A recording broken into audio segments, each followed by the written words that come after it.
Maan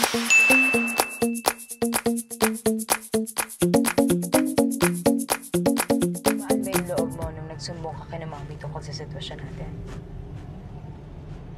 Hindi ako nagsumbong. Kinakamusta lang nila It's just the same thing. You should have just avoided the situation, you know? Tumagdag ka pa. Ang dami-dami yung pinagdadaanan ni Mommy ngayon. Ang dami-dami niyang problema.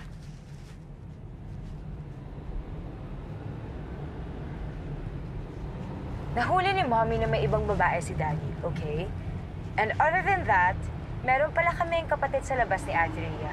So, yan yung problema. Bakit mo pa sila kinuusap about us? I don't get it. I don't even understand why my mom's just like cool about it. Dahil hindi niya basta-basta iiwan ang dati mo.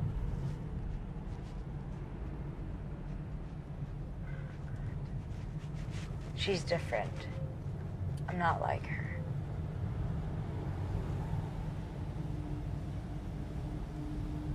Wala akong intensyon na makasira ng pamilya, Sherwin. I had no choice. Masama ba akong babae? Masama ba akong tao?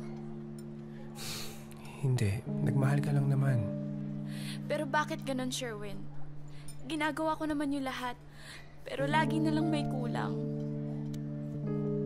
Parang lagi na lang ako minamalas.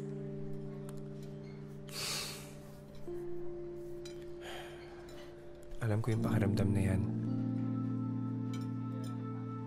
But you're lucky to have someone like her. Kung pwede lang, Sherwin, ako na lang siya.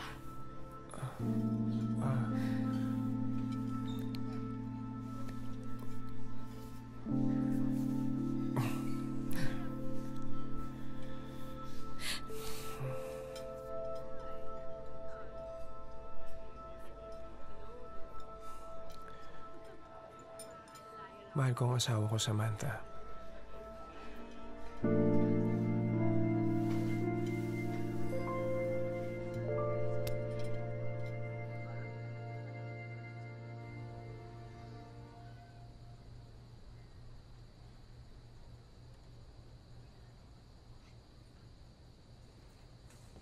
Sige ah. Ingat, ate. Inom ka ng gamot mo.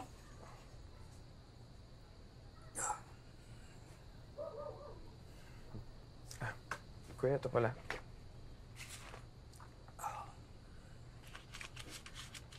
Kuya. Huwag na, tol. Hindi na, kuya. Baka pag-awayan niyo pa ni Gary. Huwag na. Ayos lang yan. Sige na. Tol naman. Salamat.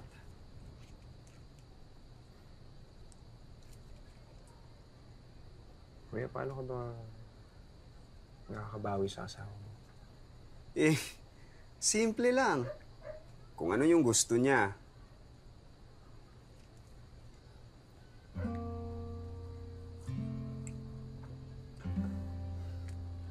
Kaso, kuya, yung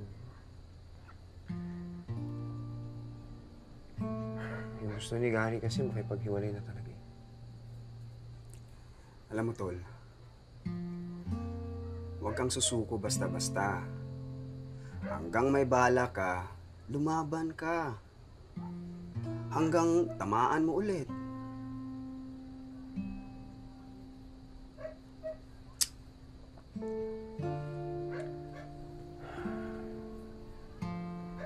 Naghihinga na lang kami, kuya. Ilalaban ko naman hanggang sa kamatayan. Ibibigay ko yung mga iba niyang gusto.